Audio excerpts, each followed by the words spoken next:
Hello, and welcome to Metachemistry.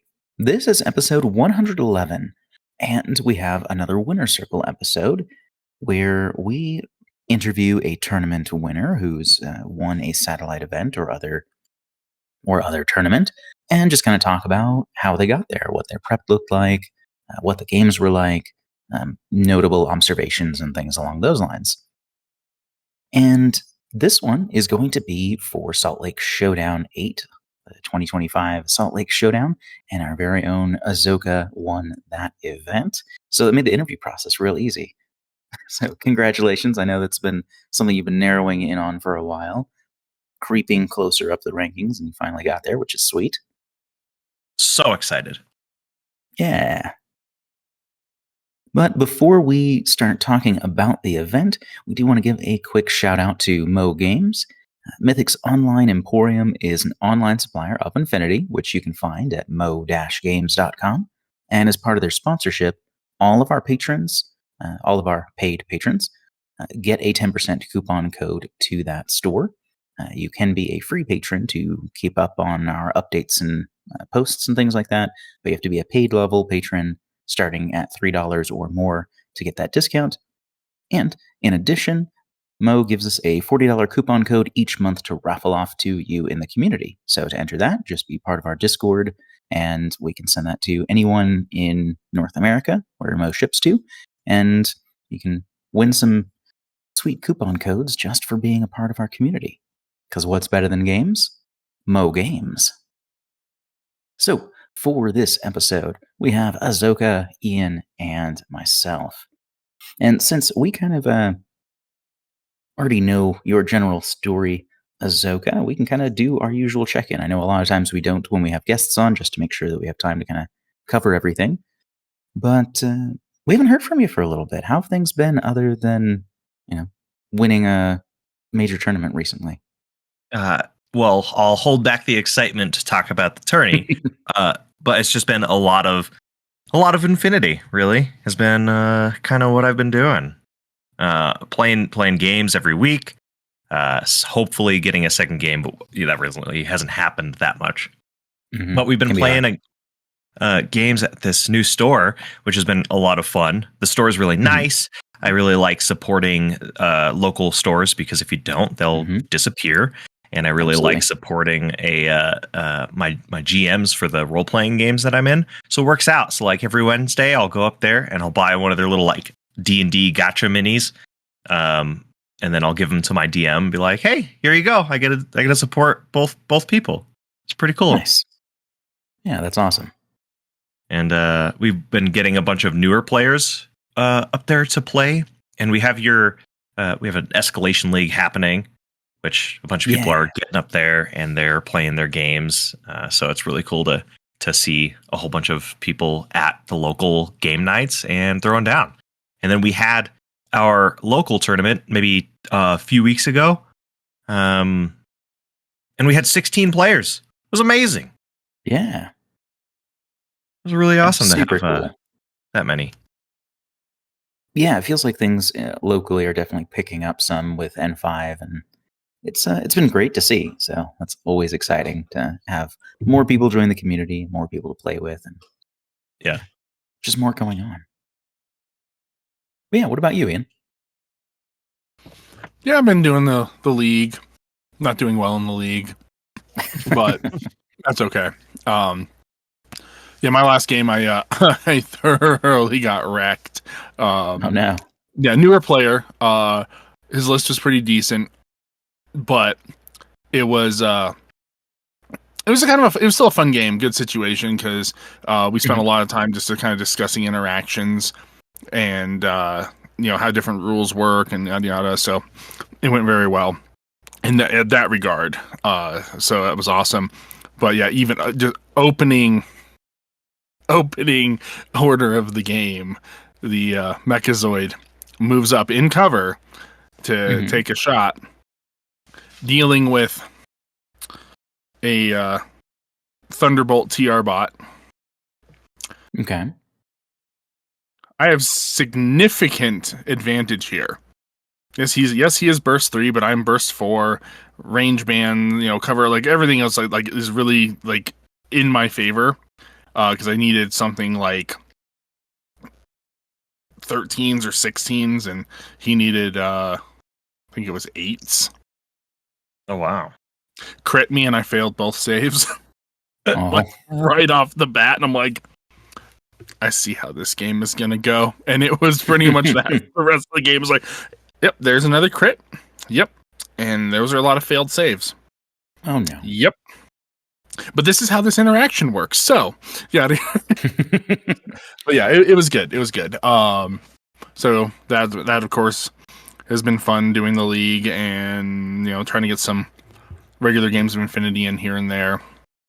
For and sure. then there's various side games coming up here and there that are awesome. In weird general gaming news, Oh. apparently Confrontation's getting another relaunch. Okay. There's a whole Kickstarter debacle with a San de Tour, basically taking all the money from the Kickstarter, which was real shady, and that's why I didn't back it. It was like just this Kickstarter got like several $1 million, and then enough people pulled out that I'm surprised it funded at all. Was how bad it was, and apparently all the money disappeared. It was to the point that the French government got involved, with to make sure things went. They found out what happened to the money. It was all spent on hookers and blow. So Okay. Yep.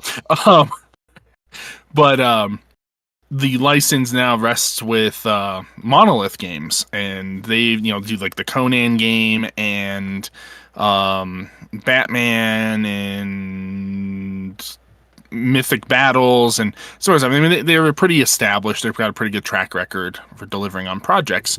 But they've actually reconstituted Rackham Games as an imprint, as a kind of a subdivision, including a lot of the original artists and designers from the original Rackham in the late 90s, early 2000s. So looking like, they're going to be doing some new stuff coming out. Sounds like early next year is what they're shooting for. So it's very exciting. Just, let's resurrect all the old school games from the 90s that were a lot of fun. There you go. Yeah, I only played a couple games, but I remember enjoying it. Yeah. It was very unique.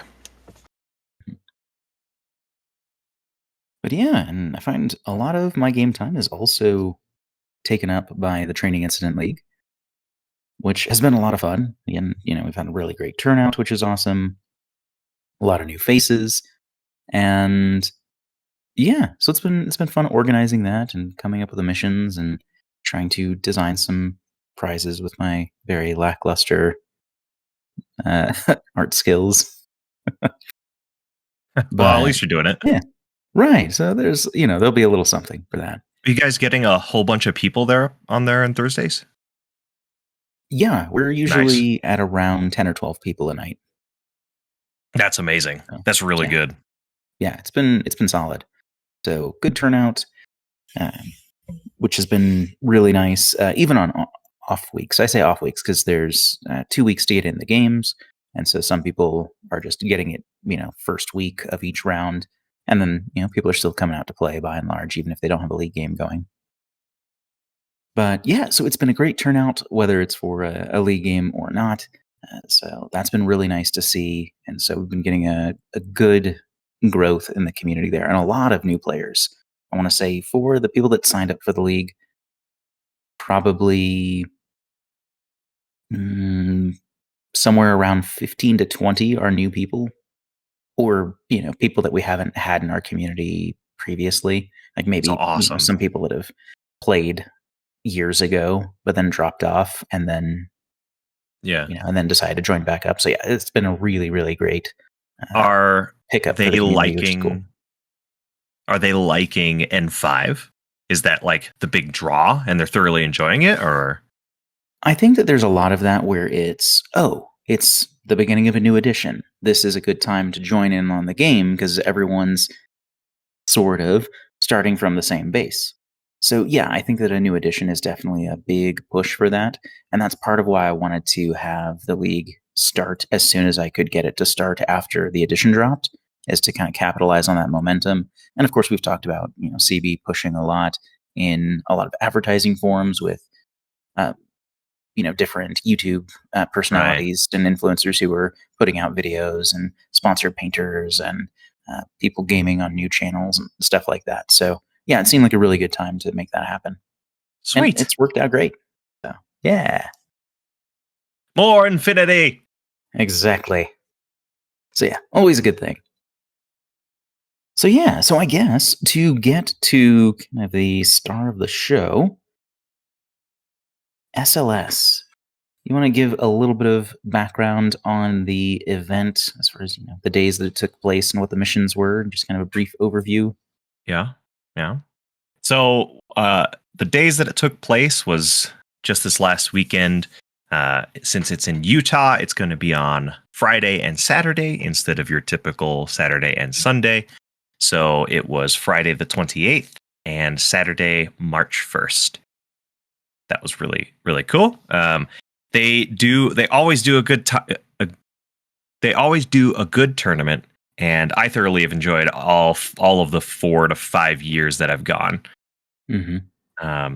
This year, they didn't really do anything fancy. They don't really do anything like fancy, or I guess when I say fancy, I mean crazy in regards to like list restrictions or something like that, or inclusions of extras in the ITS season, but they kept it pretty normal, which is a great way to run a tournament. And we had Mind Wipe, Supplies, Biotech 4, Acquisition, and Firefight for our collection of missions. Nice. Yeah, and what was the turnout like? I think it was somewhere around like 50-ish people. Is that right? No, much less. So it was 38, but really 36 players because 2 players had to drop out. Gotcha. So enough to get a actual 5 rounds of winners, but so you can have a truly undefeated, but not enough to have a second player be completely undefeated, and then you have to compete that way. Sure. Gotcha. Fair enough. Because yeah, I knew it was less than last year. I didn't think it was quite that at that point, but yeah, it was definitely less. I don't know. There was a community split at some point where someone moved out to another state, so they've got less of a community. But Colorado, I think we had 11 members there. Mm-hmm. So we had a good driving force of the meta. Right. Sounded like Colorado generally did pretty well looking over the rankings. Yeah, Colorado did pretty well. We had I'll get into some of the people that I had to take down, but I think we had 4 in the top 10. Gotcha. Yeah, that's solid. Pretty good. Wyoming did well with 8, or sorry, they're 3 in the top 10. Wow. The only 3 who came up there, which is really cool because one of them was playing Ariadna, and our boy Nick was also playing Ariadna, and they were both in the top 10, and I thought Ariadna was hot garbage. So I've been proven wrong, which is awesome. I'm very excited about it. How you use it, not what you take necessarily. Yep. You can use that garbage real well. Yeah. Still place Yeah, you can definitely still make it work. I think that they're probably... I don't know Ariadna well enough to really have as good an idea as I might like, but there's probably some disadvantage there, but a good player can still overcome that. Yeah. So yeah, and Azoka, what did you end up bringing to the event? So I ended up bringing Vanilla Combined. I had waffled on what I was going to bring a lot. One, because I've been playing JSA for the past almost 2 years, and it's been very enjoyable, and I like that. And then 2, there's just so much fun stuff available in N5. Like, I went and I played Vanilla JSA at Sin City Smackdown, and then immediately I was like, all right, I'm going to play the next fun thing. So then I played like some Vanilla Combined, and then at one of our local tournaments, I played some Pan-O. So I just kind of been all over the place. There's so much fun stuff. I wanted to. I waffled towards the end on playing a painted faction that I have, or Sure. at least mostly painted. So I was like, all right, well, my combined army is painted, so I'll play some Flavor of Them. And I was like thinking about Onyx because firefights in the mission lineup, and I'm like, oh, it'd be really fun to drop a casket on people. That would be cool. And Kodali. But then I to open up a little bit, I definitely had some reservations about picking Vanilla Combined because, don't get me wrong, winning a 5-round tournament is hard enough by itself. So when I was thinking about it, I'm like, oh, if I win with Vanilla Combined, it'll just be Vanilla Combined won another tournament. Cool. Versus like winning with something else. But then I was thinking about it a bunch, and I'm like, well, if I was playing Onyx, Norkius is really good. People think Norkius is phenomenal. Rightly so. So I could be like, oh, well, I was able to win because of Norkius. If I played Morats, Rodox are very good. Super Jump is probably the most busted skill in the game right now. So, you know, I could have that same claim of like, oh, well, these were just really good. So that's what allowed it. And then I just ultimately was like, you can make that argument for anything because Infinity is a well-balanced game. So get over it. And I flipped a coin. Ariadna? Well, you got my opinion on Ariadna there. Yeah, but it goes in cycles because remember when nobody would touch Rodox? Yeah. Yeah. Oh, yeah. I wouldn't. And now I'm like, oh, I will. Like, I always liked them, and whenever I would play Combined or Morats, I would always kind of sneak some in here and there because I did find them useful, but, like, yeah, they were on the maligned list for a long time. Yeah. I love the note. I love the note, the designer's note of like, yes, they can have a 0 SWC hacker. Give them a room to shine for a bit. Well, the models have always been like so cool. Oh, like, so good. Oh god. And the new one's great. But I flipped a coin at the end. I was like, all right, just make a decision. You are obviously incapable of doing this yourself. So just flip a coin. And I got Vanilla Combined. I do that thing where I make a 50-50 decision by flipping a coin. And then when I see it, I'm like, oh, I did not want that. And then that really helps me solidify what I wanted. Or it'll be in the air and I'll be like, well, I know what I want now. But I did not get that this time. Right? Yep. Totally get that. So I played Vanilla Combined, and should we break down what I brought? Yeah, let's go over the list. And we'll have the list in the show notes as well for people to follow along. Okay, so in my first list, I wanted to play our good hero, Achilles. Our good hero. So I wanted to play... Yeah, take that, Devin. Wanted to play Achilles. He's pretty cool. So I had a couple of renditions with that. The list is a Mentor, Pandora, and Achilles in a duo. Sheskin as well. So we get Achilles and B-Achilles. I have Bit and Kiss, a Shrouded, just a Killer Hacker, and then a bunch of order producing models like 2 Icadron and Imatron, and then a Dotarazi. And then in group 2, I have an R-Drone and Teucer. Teucer is in both lists, and while we're talking, you'll probably get why. So first list is designed to, it's just able to run at your opponent, right? I have Achilles and Sheskin, so they can both go up either side of the board, so they can do Firefight really well, or they can do Mind Wipe really well. And then they can also do, this list does Biotech Force exceptionally well. I just leave Teucer in the backfield because he's got 2 wounds, and I'm just like, okay, I can save one of those. And it just gives me plenty of coverage to move everybody else forward. And it could also do acquisition if needed. So list 2, I had to make for supplies because the list with Achilles in it doesn't really do supplies that well. No paramedics or anything, so I have to do it the hard way. So I decided, well, I have access to Rindax, which are paramedics, so I should just do that. Make a list with that. So in my second list, I have a Rindak, Carotid. The Carotid has the heavy machine gun and MSV3. Two Dotarazi, Tucer still, a med tech, good old Dr. Worm with deployable cover, and which mattered. It really did. Nice. Shrouded with a hacking device, Icadron and Imatron, just basic dudes, and then our lone group 2 with a Noctifer. And then in group 1 that I missed, I have Dukash in there as well. Dukash seemed pretty hot, so I was like, let's check him out and see what he does. I talked with Josh N in our meta about this coming back from Sin City, and we were talking about some fun stuff that you could do in vanilla combined. And Dukash could be fun in supplies. So just be like, I'll go second, and then at turn 3, Dukash will just drop in, and you can't control him if you don't have him. Oh, you mean you have it on that guy in your deployment zone? I too will be in this deployment zone. Yeah, pretty much. So those were the lists.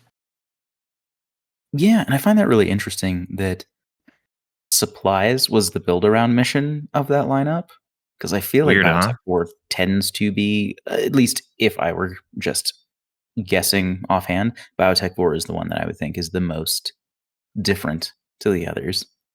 I agree. But yeah, so I think that's kind of neat. And yeah, Rindak seem really, really good just in general. So yeah, I did. Makes sense. I totally agree with you. People usually build Biotech for, and like when I was talking with some other people about Salt Lake Showdown, getting lists ready, kind of like on our weeks before, they'd be like, we'd be talking about it, and like, oh, this list doesn't do Biotech for really well, so you need your second list to do Biotech for. But since I was doing supplies and it's fairly straightforward, I needed something that could deal with like JSA, because JSA is going to be hot, and other camo factions, so like Ariadna and Assassins. Sure, yeah, makes sense. So the Carotid, that's why, yeah, Carotid, and I mean the Rindak, just since they're on the Rindak, yeah, for sure. sure. It's such a cool model. The Rindak? I'm mid. No, the Carotid. Oh, I was like, what is wrong with you? No, the Rindak's garbage. Don't, like, straight up. Okay, we're all in agreement. The Carotid, just such a great model. Yeah, I like everything about the Carotid except the boxing gloves. Like, it should have armored gauntlets like everything else. Wait, what? It's just bare red hands, at least on the studio scheme. So it doesn't have armor on its hands, so it's got these weird big meat fists. Gotcha. But otherwise, I think the model's from great. Defiance. Also the same, just different gun. Yeah. I do agree that the model is great, so I was really happy I got to run it. Yes. And Dukash is great. I like everything else. Hellboy. It's cool. Yeah, Dukash is neat, and I'm glad that he does cool stuff, because he was always like on the verge of being good. Like I think even last edition, like he was close. Like he didn't need a lot of push to be good. Yeah. He was just kind of bloated because of all the different stuff that he has. And I think he was one wound. Or no, he was one wound. But no shock immunity. Yep, that was it. Yeah. So, yeah, I think that makes a big difference for him for sure. But yeah, lots of cool models in combined, to be fair. Yeah. I really wish I could say that I had put a lot more thought into list building. But I mean, with the list I definitely did with the second list for sure.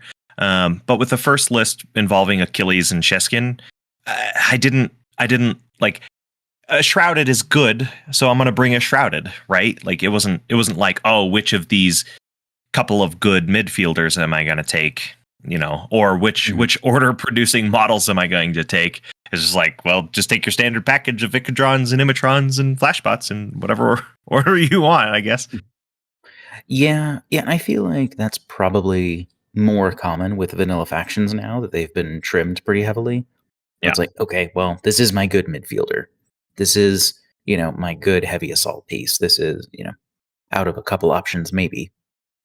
then it's Yeah. a little bit more prescriptive, perhaps, in some ways.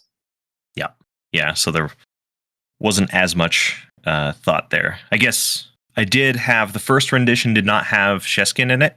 It had a Rossiat. Oh, sure. Yeah. Rossiats are great. Good in mind wipe. Basically, just I drop them right by your server and I blow it up. And then great in like firefight, right? And then it had an Evo bot and then a total reaction bot.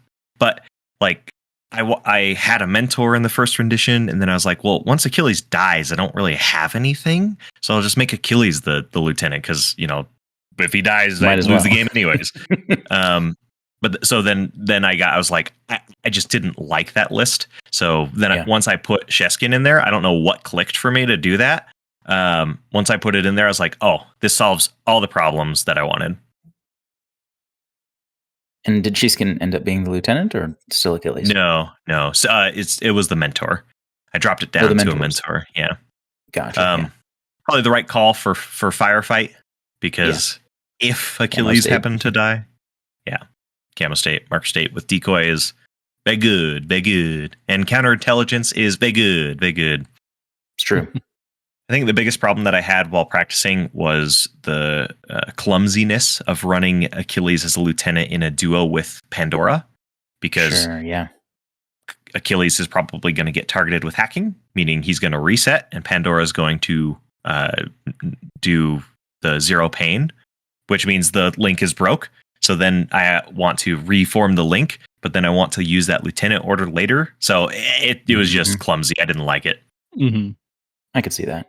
It seems nice as like just to make sure Pandora is around him in the midfield to pick him back up or to, launch a couple repeaters for your other hackers to do some work or something. But yeah, I figured that she probably doesn't want to go much past that anyway. Yeah. So what did your prep for the event look like? It sounds like you're getting a regular number of games in. How did you find your practice? Like, how intentional was it? What did you do to kind of get yourself ready? As per pretty normal SLS practice for our Colorado meta, we play the missions up until the event, right? Anybody even not going to the event is probably going to be playing the missions too, just because it gives you something really easy to. What are we playing? Oh, let's play one of those. For sure. Played every week, but I also played a bunch of weird stuff. Like I said at the top, where I'm really excited about N5 as a whole. There's so much fun stuff around. Totally. I didn't have as deliberate practice as as you might expect. I practiced my supplies list once, and then I played Achilles. Maybe a few weeks in a row or something like that. But I was still all over the place. Yeah, fair enough. And as far as the games themselves go, or maybe even before we talk about individual games, were there any like kind of big sweeping or general observations that you had that were kind of interesting, either, counter to what you thought they might be or that fell in line with what you expected? Yeah. The one that sticks out the most, I think, is so I had Achilles and Sheskin in the same list, and we know that Sheskin is a weak imitation of Achilles. And in all three games, Achilles never died. Sheskin died in each of them, fully cementing the male superiority. His joke. That was very interesting. Sheskin died a whole lot. The reduction in armor, I think, actually, was a big difference. But other observations, I didn't see as much super jump as I really didn't expect that much super jump. But in discussions, people have been like, "Oh, it's going to be all over the place," and I didn't really see it all around.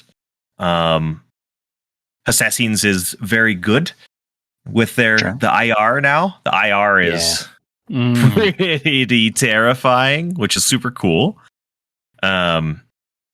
Great and model. Then killer model, and then Shujay, new bit for them. Oh, very good. I got to see. There was a lot of IA. I guess is a pretty interesting note that I found, which was something I hadn't really known to expect, seeing a whole bunch of IA, but apparently it's pretty hot, which is super cool. They can do some cool stuff now, for sure. The reduction, or sorry, the removal of plentiful sixth sense in hacking makes a huge difference to gameplay. Yeah, stealth is meaningful now. Yes.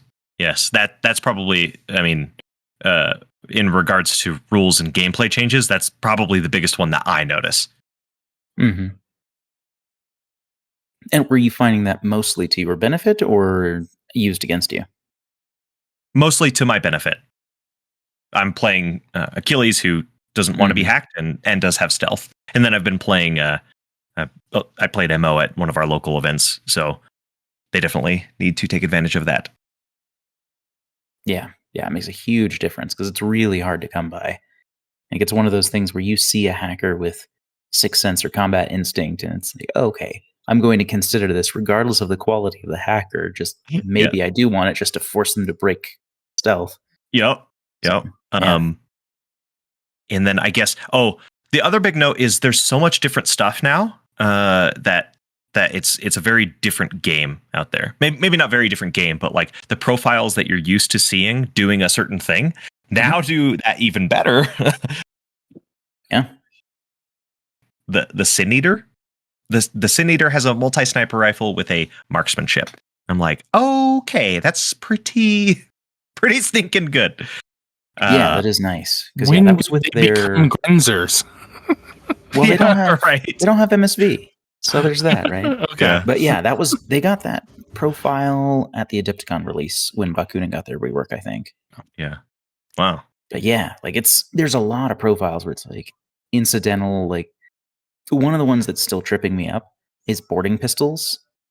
Yeah. Like, okay, does that model have a template? They're like, doesn't. I don't think so. I'm like, all right, cool. And go in here. I'm like, oh wait, what's a boarding pistol do? I'm like, Yeah. Yeah. So things like that, because it's not on the main weapon line, it's on the CC pistol line.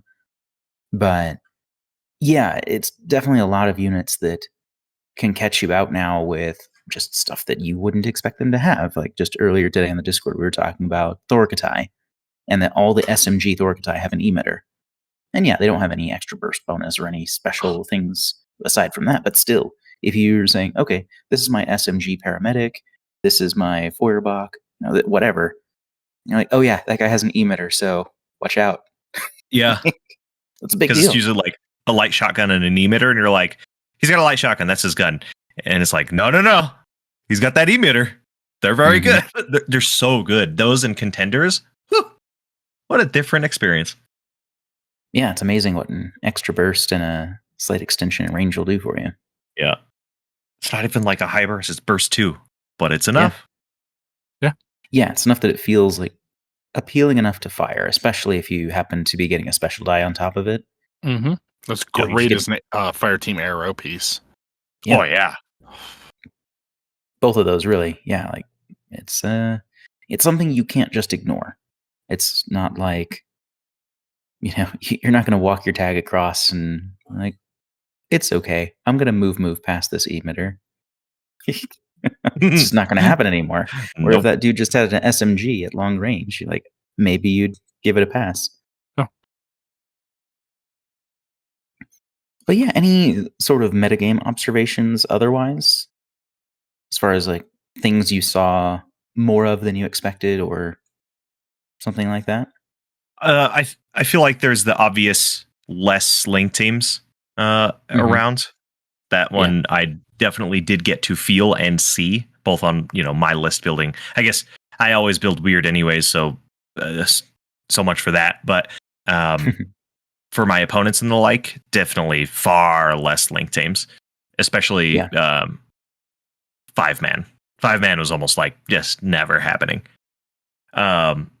Yeah. I have also found that I don't know if it's just now a thing that I'm paying attention to at the moment, because it's a topical piece, but purity in links is become far more important. As I'm like stripping down models, I'm asking the question, what's the purity of that now? Yeah, definitely. Yeah, because it makes a big difference. Because if you can get, I mean, I feel like you're either shooting for level 2 or level 4, and that's kind of like what you really want if you're making a team. Like I've seen a Yeah. lot more 4-member cores where everyone matches, or 5-member cores where there's some wild card type unit. Mhm. But yeah, like if you can get the extra shot or half shot out of a duo, do you need to bring the third piece? Like this one has my gun and this one is my doctor or whatever specialist. Yeah. Like, that's a lot less important. Yep. I agree. Which I Uh, like that gives rise to more solo operatives and more interesting kind of techie pieces. I completely agree. I think I've seen more things up in ARO. Mm-hmm. Wish Yeah, I I could feel like say that's I know why. Probably Supercon. that's probably part of it. I think it's But just yeah. that there's more cost-effective options for ARO now. Sure. Just between True. I think that duos helps. getting the extra die, so it's not as much of an investment there. Especially if you can get several cheap guys to just here's a few duos across the board. The Thunderbolt TR bots, Mm-hmm. things like that. I think it's just there are the turrets. It's another option. Yep. But like, there's a lot more opportunities to have cost-effective ARO presence without necessarily risking your key pieces to do it. Yeah. It's really Yeah, I nice. think so too. The Thunderbolt TR bots, too. Yeah. 0 Yes. SWC. Yep. Yeah, it is nice. Or if you're playing JSA, there's a Mark 12 one that's 0 SWC too. Yep. I love combined Q drone. I mean, mimetism is a hell of a drug, but the plasma rifle also a hell of a drug. But that range is kind of like it's short, so I'm like, oh, I really want to play that Mark 12 one. That seems pretty cool. Yeah, it's a nice blend. But yeah, so why don't we get into the games themselves a little bit? And of course, we don't need a play by play for everything, but maybe who you played and what they were running, and just some highlights in terms of lessons learned or really interesting things that you saw or things like that. Yeah, and the mission, of course. Of course. So for Mind Wipe, that's round 1. I got to play a gentleman, Nathan, who is from Utah, and his online tag is, or his ITS name is Renown Zero. He was a joy to play. He was a little new to the game, maybe having only really played last year at Salt Lake Showdown, and then again this year, and then like some bits in between. And he's playing Vanilla 012. And we walk up to the table, and I'm like, "Sweet, Vanilla 012, my nemesis." there's a constant change of who's my nemesis based on whatever beat me most recently, and it's Vanilla 012. So that's good. That's going to be it for a bit. So he's playing Vanilla 12, and we're doing initiative. I choose deployment, and he gets to go first. I do think that there is something to be said about getting lucky sometimes. No matter the difference in skill, it is a dice game, right? We deployed all of our stuff. He secondary drops reserve drops a Zeta. And I'm like, ooh, that's gonna hurt. Tusser is very good, but Tusser is not burst 5 good. So he walked up on a building, split burst in between Tusser and a flashbot. The flashbot was our first roll. Flashbot beat him. He gets stunned. Cool. And then he just annihilates Tusser. But that slowed him down tremendously. So his first turn was basically over at that point. He did kind of walk around and activate a console and kind of get some presence on the board. That's about all you can do whenever you hit that situation. But stealth is very good, so Sheskin was able to get up there and kill the Zeta. which was very nice. I had my shrouded right next to the other console, so just activate that on turn 1. Activate that, deal with the Zeta, and then I'm happy. That was a lot of orders to do so. Pretty easy, or not easy, but I think that was pretty important. And then we set it down. And then on turn 2, he reveals a Lynx with a plasma carbine and just walks up the building and just like splits burst. He's shooting my flashbot with one of the plasma carbine shots, and then he's shooting Sheskin with one of the plasma carbine shots, and everybody's missing, and everybody's passing armor saves. So it's just a whole turn 2 of just absolute just fire all over the place, and nobody's dying. And then eventually he did put down Sheskin. So Achilles had to come around and save the day. So he was able to run up the midfield, beat up some boxes, and secure the victory. Nice. That was a good time. I definitely did use the Uber Hacker order every time, because I put the Uber Hacker on Bit and Kiss. So it's just like, throw out a pitcher. Is it going to land? No. Okay. Let's do it again. Land? No. Okay. No big deal. Fair. Yeah. Nice. Very cool. Yeah, O12, vanilla O12 is looking really interesting for me again, just because, I flit back and forth between things.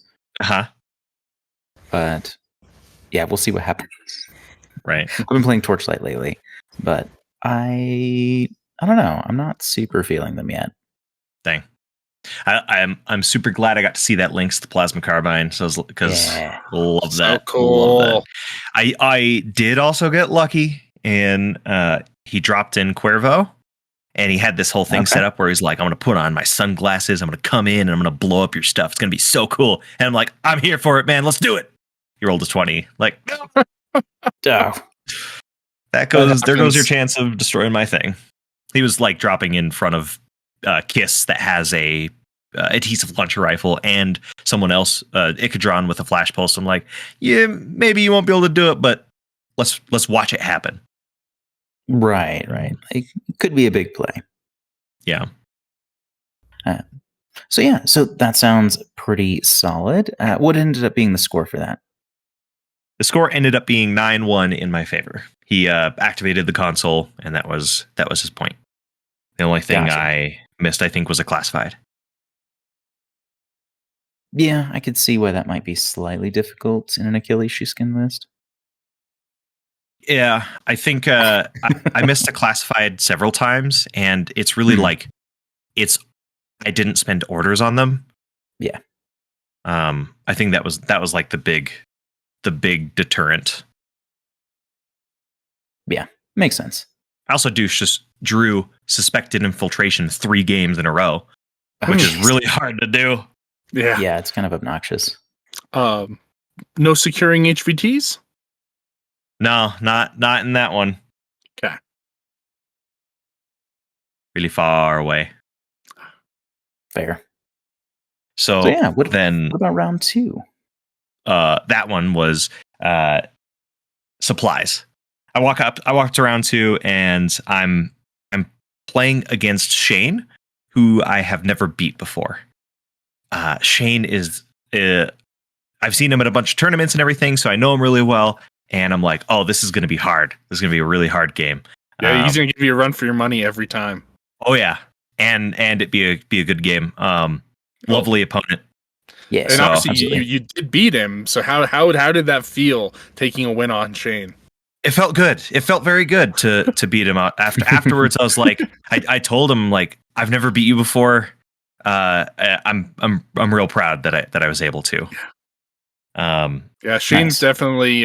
There's games of his and I that he has done things that just opened up my eyes to a lot of like the possibilities of Infinity, just in terms of like how he's used models and moved them, and used like super jumping, climbing plus with the terrain to circumvent things, where it's just like, I never really thought of that before. And just you learn so much from playing someone like Shane. Absolutely. So Shane and I have had this thing for a long while. We haven't played for a bit since we're not around each other nearly as much. But yeah, we would just have this back and forth where it just became a running joke where it's like, we're going to go to the table and one of us is just going to get slapped around because our games were just always so one-sided. It was crazy. I don't know how it happened so frequently, but yeah. I think we finally broke that eventually, but it was a lot of like, all right, who's going to be sad? Dang. It's really fun watching him play his game. He'll sit to a moment and like it'll be his turn, and I put him in a rough spot, and then he's just like thinking.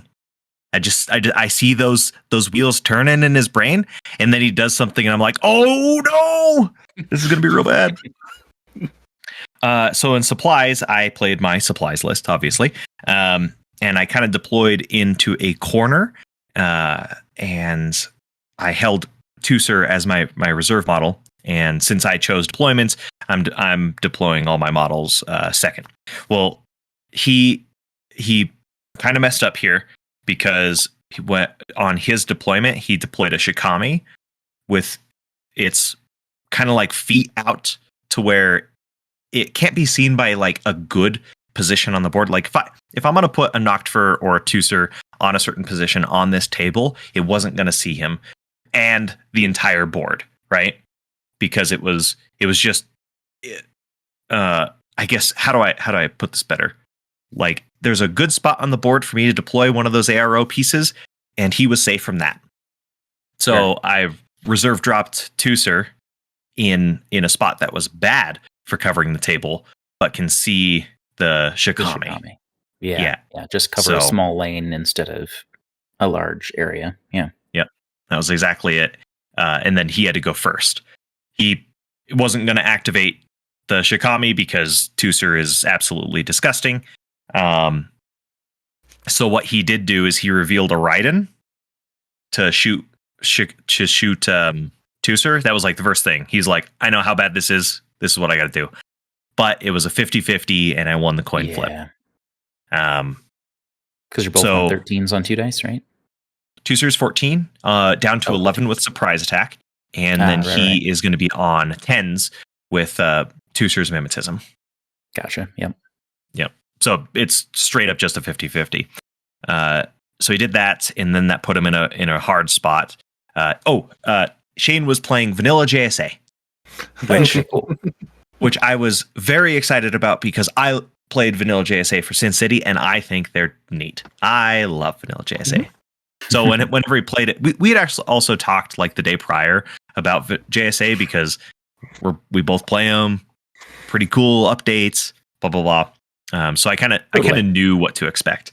And at the beginning of the game, he was like, "I really want to take my supplies list," because he made a list for supplies. But the table just didn't benefit it. It was too tight, like close quarters. For the most part. So he didn't. And he had like a Hatamoto, Shikami, and a whole bunch of other like ninjas and stuff. So the Raiden died. Then he runs a Kyojin killer all the way up the board to come and drop a flamethrower onto Tusser. But I managed to reveal him, and then he keeps going. And I managed to reveal a Noctfer to shoot him with an assault pistol that the Noctfer had, and dodge with Tusser. So another 50-50 that I won. I don't know if that's really 50-50 because if I fail the dodge, I still have to make an armor save. Yeah. But after that, he was just in such a shit position. So I went against the list's design and I dropped Dukash on turn 1. But he drops also. He knew Dukash was coming. So he like laid he took the Kaisatsu that has like a mad trapper or a crazy koala. I think it's a crazy koala. The koala, the koala hunter. Yep, the Koala hacker. He laid that on his board, and he deployed a flash bot on the total corner of the board. And I'm like, you cheeky boy. That's a very good move. So I had to bring the Karantid up on top of a building to clear the way for Dukash. And that I was just able to get in there and deal with stuff. And then kind of from there, it was just really hard for him. He had to fight angles on Dukash, so he had to spend his whole turn 2 bringing the Shikami away from, because I think I shot the Shikami once and did a wound to him, so he went back in cover. So he just had to bring the Shikami all the way around to deal with Dukash, which he did do, but it was just basically his whole turn 2. And then he had the Hatamoto with the 2 lieutenant orders, just kind of sitting around, taking a couple of shots here and there, but not really getting all over the place.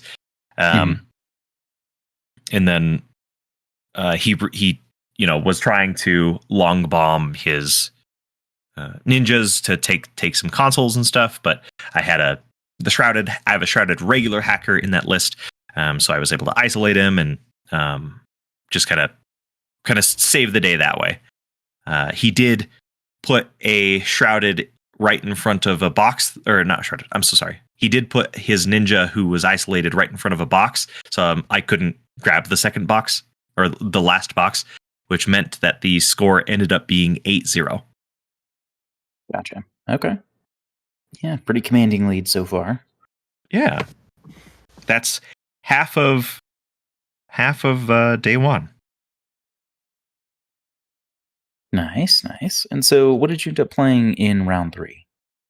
Round 3 was Biotech 4, and I got to play Jaeger. You are familiar with Jaeger as the Lujing enthusiast, he likes to put it. Yeah, Stan is a great dude. Great guy, yes. Fun opponent. He's got a great tactical mind. So I was like, oh great, we get to throw down. We're playing Biotech 4. He chooses to go first, and obviously he can't be a Lujing enthusiast in Biotech 4. That's just it's too risky, right? So he didn't do that instead. So he was playing IA again this tournament, and he had in his list he had 2 double Yan Huo missile launcher FTO with a paramedic in there, which is pretty scary.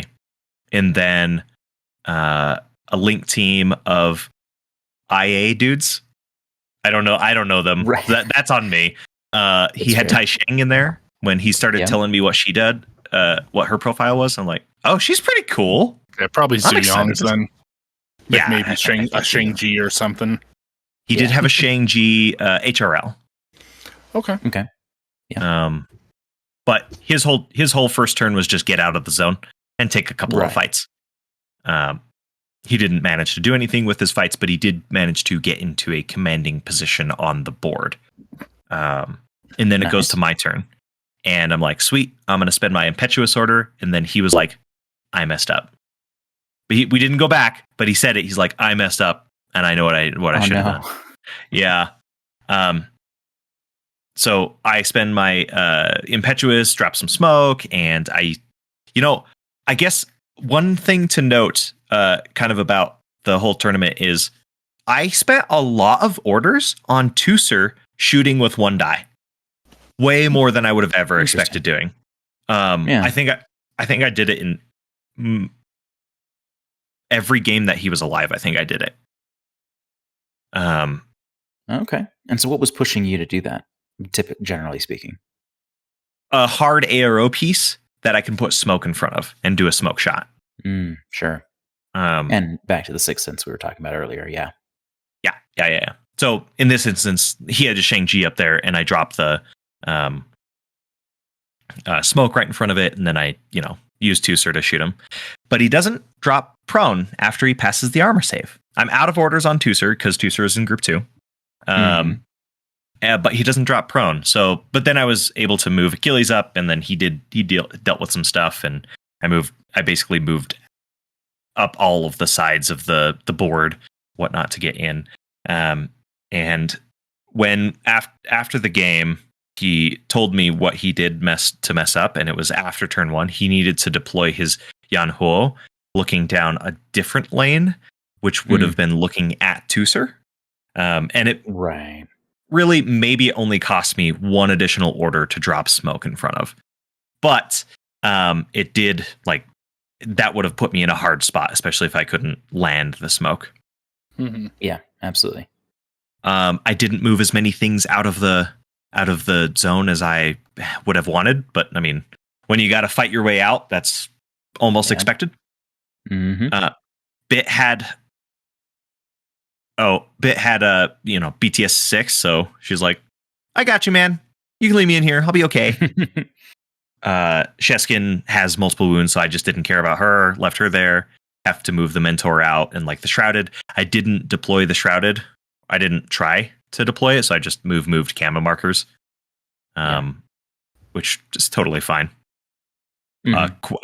I didn't buy a speedball that game, and Stano was like, "Really? You're not buying a speedball?" And it was good because I used all 3 coordinated orders getting out of the zone. Sure. Yeah. Makes sense. Outside of that, he it was just kind of like a back and forth fight. He didn't manage to put down Achilles over there. He did manage to kill Sheskin with his lieutenant after I was like up in his business. But then I just got all of the classifieds. I did do a secure HVT this time, even though I could have done all the classifieds, but I was just like, oh, this is probably better. Just do the secure HVT. But we kept having to, like, I kept moving and being like, oh, shoot, there's a mine there. Because the Anhuo have the mine dispenser, and he was just like putting mines down the field a whole bunch. And I'd move the shrouded, and I'm like, I can't go there. I'm going to blow up. And even from turn 1 on turn 3, I was forgetting that they were there. Right. It's like still mines. Yeah. He did put a wound on Sheskin with the mine as well. But anyways, so one thing of note towards the end of the game, I guess, is if I did the math better, I would have been able to score 10 points. The score ended up being 9-1. But if I was thinking about moving Achilles over to use Pandora with the Gizmo kit to bring Sheskin back to life to get me above the 250 point range. But I had lost a few things. So I was like, I think I'm not going to be over 250 anyways. But if I did the math, if I took 30 seconds to do the math on it or whatever, I would have realized that would have got me 10, which didn't matter for our event, but it will matter for something like the Krug when there's 100 people. Right. Yeah. No kidding. Yeah. Very cool. It sounds like a really tense game, despite the score. Yes. Yeah. All of the scores, even though they're, the next round I didn't score quite as high, but all of them were pretty high scoring. They were not easy. Yeah. A lot of missions are like that. Yeah. They're not very representative of the struggle. Yeah. But yeah, speaking of the low scoring mission, which one was this in round 4? So yeah, at the beginning, so that was day 1, feeling good. We're all finished up, and we go to day 2, and I'm gonna play Jason from Wyoming. And as always, everybody's talking about the position on, where everybody's ranked at the end of day 1. And I don't like to think about that because it doesn't matter until the tournament's over. Sure, and I don't want to think about the game the day ahead. But we'd been talking about it. So I knew that I was going to play Jason. And I'm like, oh, what is he playing? He's playing Assassins. I'm like, great. That's the person, or that's the faction that I lost to on the very first Salt Lake Showdown. So ever since then, I've been like, Assassins, I'm coming for you. The Boogeyman. The Boogeyman, yeah.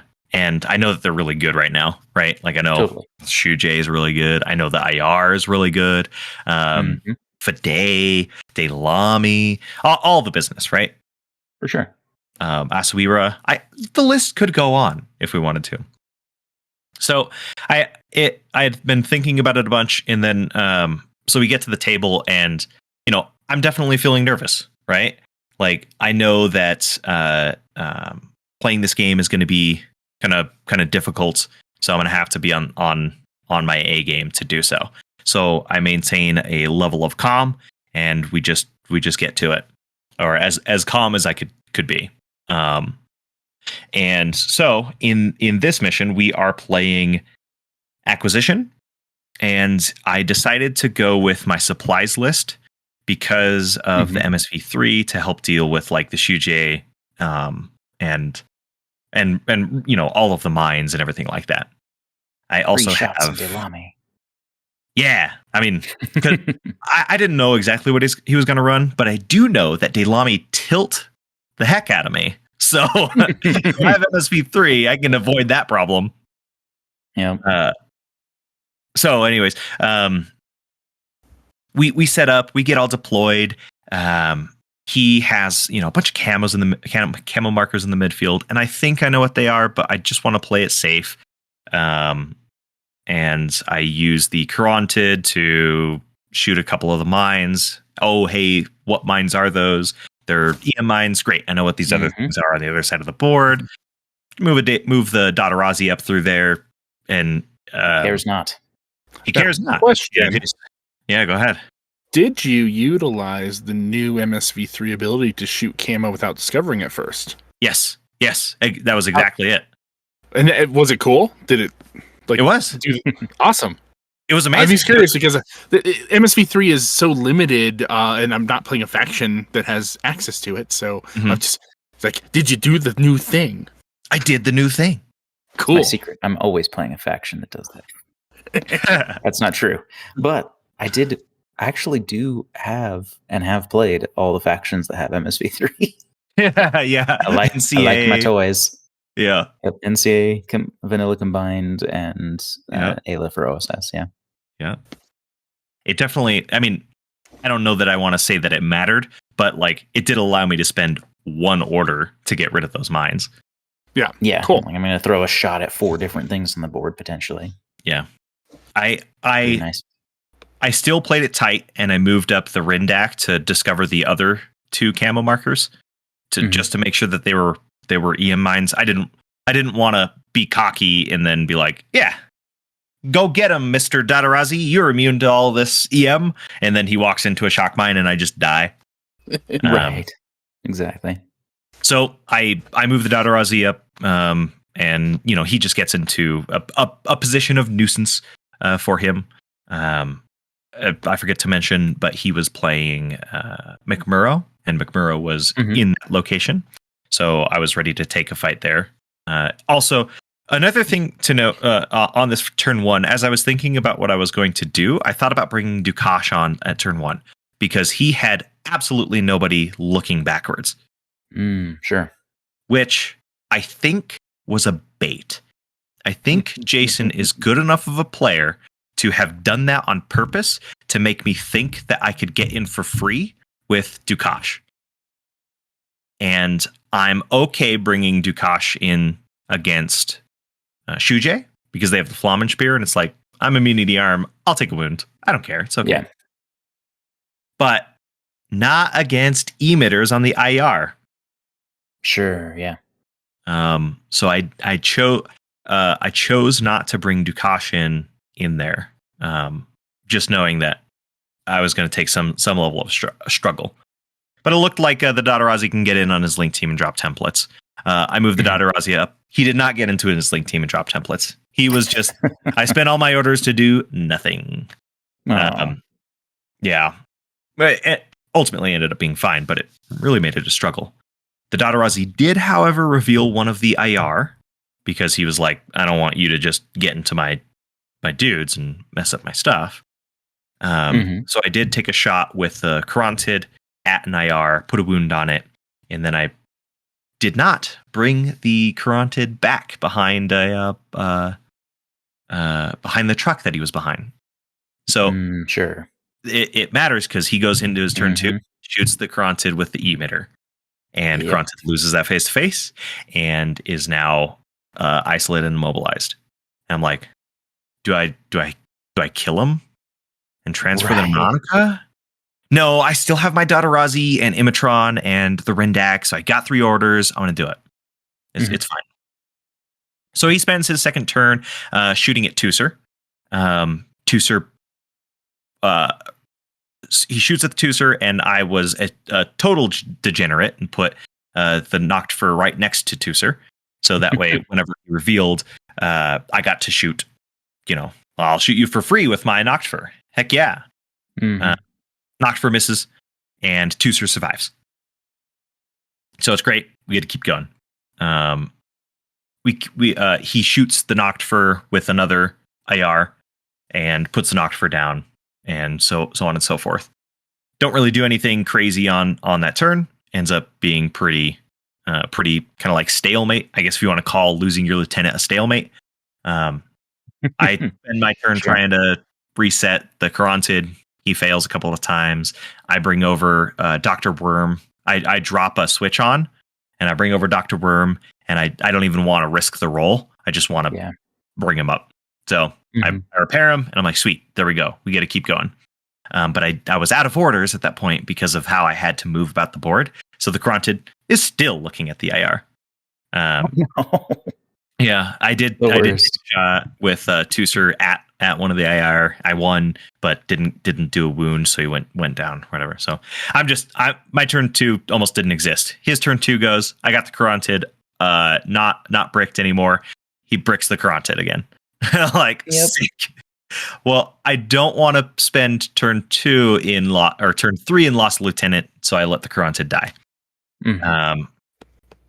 And he moves up McMurrow. And it should be noted that he is going second. He chose deployment, and I chose to go first, which is probably the wrong call in acquisition. Definitely, I could have probably performed a little better if I had gone second. I don't know. Who knows? But so his turn 2, he doesn't really do a whole lot. He kind of gets a better position on the board, bricks the Carontid, fights a Dotarazi that I put up there, and tries to fight Teucer. It should be noted that while I was trying to move Dr. Worm to get over to the Carontid and fix him, I dropped a deployable cover with 6 armor. Okay. I don't care about your mimetism and cover, but they do care about armor. Yeah. So that's true. It's a good call. Yeah. That mattered on his turn 2 because he was shooting Teucer, and Teucer's like, I have armor 8? 8 armor at the moment. Yeah. 7 against AP rifles, but but pretty good. So I need like 15s. Yeah, pretty solid. Right? I'll be mostly okay. Anyways, I move the Carontid over to the Shrouded. Shrouded walks up. I have a, so during his turn 2, really, he's just kind of like getting bricked against by Teucer, pretty much, or just like hitting Teucer's brick wall. Can't really do a whole lot there. So then my turn 3. Now I drop in Dukash that I've revealed all of the IR. And Dukash goes and kills his Link team. Just absolutely dumpsters Link team, and which, when none of them are looking at him, probably makes sense. Puts him in loss. Was that a spot where an IR would have seen him? Out of curiosity. Yes, it was. There was nowhere I could deploy him where he wouldn't be seen. Yeah. He had a model with a jammer on one of the sides as well. Mutawigazi? I don't know if it was a mutt. I don't think it was a mutt. But that's the main jammer that I think of in Assassins, but I don't know. Same. But whenever he was talking about his guys, I didn't recall that it was a mutt, but maybe it was. He definitely didn't move it with any impetuous orders. But anyways, Dukash was able to get back there and do that. But that was mostly my turn. I revealed the Shrouded, who is now my lieutenant. I went up to the one of the boxes, turned it on, and stood him, the Shrouded, and the Icadron right next to it. But he killer hacks my Shrouded, and I'm like, I'm gonna try to do the mission. Shrouded takes a wound. I'm like, he's got regen, so maybe it could happen. Yep, and then it did happen. So he stood back up, and then on his turn 3, he just he was lost a lieutenant. He really didn't have much he could do. He was running at me with McMurrow, Tusser just says, I don't care. And then, he's running up to the other one on the opposite side with his Fade to try and control the far end one, far end objective. And he, at the end, he couldn't do it. We did have, so I have lost to, I've lost a number of games in major tournaments to a 50-50 judge call. For example, like when we were playing on like a table, and if the table rules one way, it favors me heavily. If it rules the other way, it favors my opponent heavily. And in the past, it has favored my opponent. And this time I was on that side. What had happened was we were sloppy and we played with supplies tokens instead of actual 40 mil bases for the objectives. Oh, okay. So they were 25 instead of 40 mil. They were 25. Basically. Yep, and didn't really block line of sight. So for him, he basically couldn't approach them at all because Tusser was looking at two of them, and it was going to be impossible to get to it. So I was like, we should have been playing with these 40 mil, but it could have meant that since I can't see this because I've been seeing through them the whole time, that's what I've been thinking. I would have laid more mines around there with my Rindak. But on they definitely should have been 40. So I was like, how do we want to do this? We should just call a judge because that's the only way to do it. So we call the judge, and the judge is like, I explained to him, hey, this is going to suck for one of us. I really don't know how to do it, and I'm sorry to put this on you. And he's like, let's let fate decide, and we'll roll it. And I was like, Jason, you okay with that? He said yes.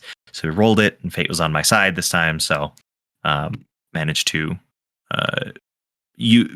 basically utilize that to where he couldn't get to any of the objectives. And then I with a close victory, it was 3-1. Yeah, that is pretty tight. The good old Watto method, determining things. Watto? Yeah, from Star Wars. Since we let fate decide when he rolls the fate cube. Okay. Chance cube. Okay. Chance cube. Well, yes. So I felt good because even though I was nervous, like throughout most of the game, I maintained a calm composure, and I didn't let I didn't let Lost Lieutenant get to me. I think that was like, I only bring it up, hopefully not to gloat, but to say like that was a very important matter of being able to win that game. Yeah, I mean, if you start wigging out or kind of letting the stress get to you, I mean, that can negatively impact your decision making, and you just make suboptimal choices, and that's kind of what happens when you're pushing top table games. Yep. Speaking of top table games, round 5. So round 5 is Firefight. And again, like I knew who I was playing on round 4, I knew who I was going to be playing at round 5 because we went to lunch together, and we knew who was undefeated. It was going to be Josh B from our local meta, and I am happy. I'm so happy to be playing Josh B because whoever wins, we win. Yeah. I would have been super excited that if he managed to take the victory, his first out-of-state tournament. But no, you can't win your first out-of-state tournament, I guess. I know what he's playing. I've played him before, so I feel all right going into the game. But we set up at the table. We're playing Firefight, and I'm like, "Hey, dude, let's have a good game." And we very much did. I love playing against Josh. He gives me a really good run for my money every time we play, which is very nice. Is very nice. Like challenge to be a challenge or whatnot. Anyways, I play Achilles and Cheskin, and I snap pick going first after winning the lieutenant role. And it should be noted that traditionally going first, it affects my state of mind because I will kill one thing and I'll be like, I'm tilted now. I didn't do anything on my turn 1. I'm so tilted. Blah blah blah. I wish I went second. But you can't let that get to you. So I go first. I run Cheskin up at him. Bakunin, right?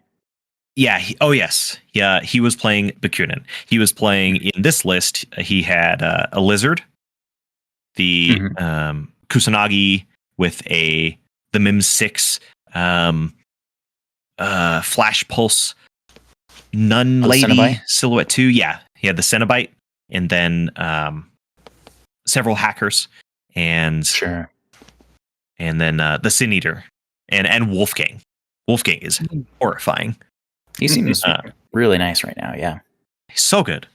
So he had them kind of spread out across his backfield, and I run Sheskin at his tag because I'm like, your tag is the only thing that can kill Tusser, so I'm going to kill that. So I run Sheskin up at him. He zappers Sheskin with Kusanagi after passing some dodges and stuff. And then, but I managed to engage his tag and put 2 wounds on him. Pretty good. I'm like, sweet. I'm engaged with you. You're going to take a lot of negatives because I have cover all the time, and I'm in CC. I'm fine with this. And then he almost, so, I basically passed the turn to him. And he starts going. He drops white noise, so Kusanagi can go deal with Sheskin without having to fight Tusser. And he also moves one of his Morlocks around. The Morlock shoots at Sheskin and almost kills the tag. Yeah. Then we did the math and we're like, oh, you can't. It's got cover, so it needs a 20 to not take a wound from a pistol. Fair enough. That's fun. But he kills Sheskin with Kusanagi, and he's in a good spot. He moves the tag around, fights through white noise at Tusser, and Tusser does not like that. But Tusser only takes a wound and drops prone. And then he kills like a baggage bot or something. So then we go into turn 2. This is where the stealth bit comes into play because I'm like, I imagine so. Also, he dropped a repeater and nuked Pandora through it, so she's dead. But yeah, I'm like, all right, I'm in a rough spot. Let's send Achilles where Sheskin failed, and he walks through the whole board pretty much, kills the Sin Eater, and goes in stealths, cautious move stealths past the line of sight of the lizard into its back arc. So I'm like, I'm in your ass now. I move back, and he shoots at me with one of his moderators, who I know is going to be one of them is going to be his lieutenant. And I'm like, I don't do anything else. I'm out of your tag's back arc. I don't want to break stealth, even though I have a switch on at this point. Yep, and give an arrow to hack me and dodge. So I let the puny moderators waylay their guns upon Achilles, and they miss. So great, it's good. Shoot the tag in the back, crit, and hit 3 times. He's got to make 5 saves. Passes them all, and I'm like, fuck yeah, let's go. And then I don't shoot the moderator, and then I just spend a couple orders in his backfield and kinda don't get anywhere, kinda do get somewhere. But with the last order, I'm thinking, should I do a coordinated order to shoot with Achilles and bring Tusser up? Because at this point, Tusser was prone and didn't have any view of the field. And I was like, you know what? No, let's not do that. Let's split burst 3 ways on Achilles. There we go. Achilles was Big a hero. money. Yep, big money. So I shot both moderators that I could see in his backfield, and the tag. Killed the moderators. Tag got to live. But big money indeed. Turns out lizard. it is a tough lizard. So then it goes to his turn. He fights Achilles with the lizard and dies. He's lost a lieutenant. Very, very unfortunate. But turns out shooting on 18s is pretty damn good. Right. Turns out. He does that. Achilles just does a bunch of dodging and stuff, and that's really it. Then it goes to my turn 3. I just keep the pain train going. Grab a sniper out of the box with my shrouded. I'm like, this is cool. And then just do some classifieds and stuff, and continue the murder spree with Achilles into his hackers, and then goes over to his turn. His turn, he didn't have much to do. He was really, really down at that point, but we talked about it. Josh was like, "Hey, you mind if we just math out the win here?" And I was like, "Sure, yeah, let's." I don't care. Let's see what points you're working with, what points I'm working with, what you can get. And then he could have won, but it would have been hard. So he had Wolfgang. He would have had to kill Achilles in one order, and then go do a classified and everything, and then bring someone else to go and get one of the panoplies. But he shot Achilles, and Achilles hit him. So we were at that point. We were like, well, now just see if we can tie. And then it ended up not working. Game ended in 9-1, my favor. Yeah, sounds pretty wild. Mostly the lizard who wouldn't die. Yeah. Just taking AP extra damage Spitfire rounds in the back and not going down. Yep. With one wound remaining, or structure remaining. Yeah, that was like my Maximus last SLS that took like 12 heavy rockets from Stigmatas, like just repeatedly, which is like, I don't care. Mm-hmm. I am a god. Yeah, when those matches happen, it's just like depending on which side you're on, like it's either very frustrating or very amusing. Yeah, for sure. Kusanagi also crit Cheskin like 2 times, and then crit someone else another time. But I didn't let that get to my head, because you can't. Like, it is what it is. So I'll roll my dice. Hey, look, we're alive. Cool. Yeah. Very cool. Yeah. And so we that shook was hands it. and hugged, and we were both happy at the end. It was a good time. Awesome. Very cool. Well, congratulations again. Super exciting. Thank you. Yeah. To everybody who has reached out to say congratulations, and everybody who has, from the bottom of my heart, I appreciate it so much. It was definitely, I was emotional after the win. I was like, just happy, very happy. It's all downhill from here. You got nothing else to strive for. I gotta pull the Andrew and just quit. Yeah. I'm kidding, Andrew. I love you. Well, not getting any better than this. We're out. Not playing but any hey, more cool what is stuff it? in Like, N5. Andrew pulled the win, like, what was that? Beginning of N4 was at the end of N3. And then Beginning of N4. Yeah, and then Azoka pulling the win beginning of N5. Like, hey, let's go! Yeah. Very cool. Well, yeah, I think with that, we're just about ready to move on to our final thoughts and kind of the last ruminations on the event. But before that, I want to give a big thank you to all of our patrons who are supportive of the show and who kind of help keep things running. So cover costs of the show to just kind of make the burden a little bit easier on us. So thank you very, very much for that. If you are interested and willing to participate financially, we'd love to have you at patreon.com/metachemistry.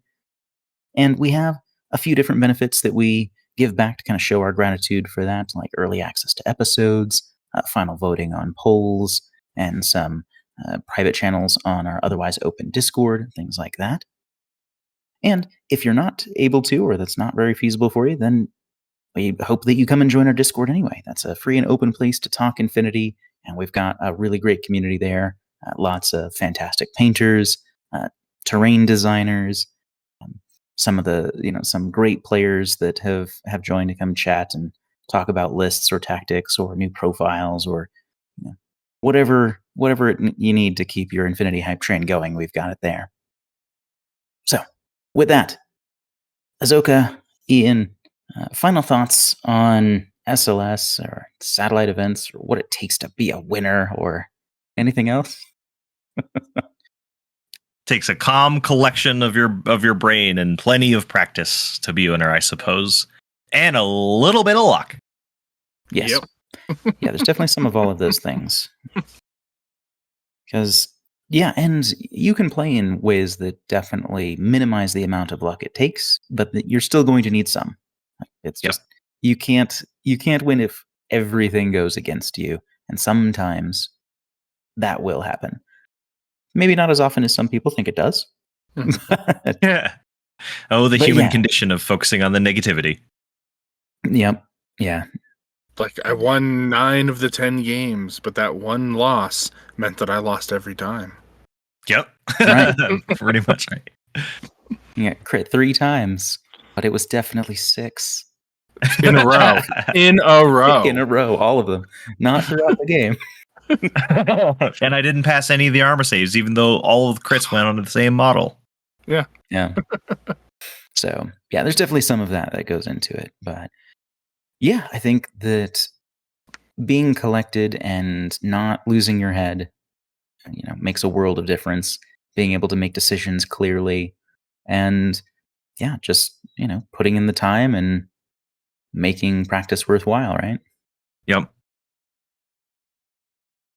So, yeah, very cool. Well, we hope you enjoyed listening to this rundown of Salt Lake Showdown 8. And on behalf of Metachemistry, this has been Devin. Ian. And Azoka.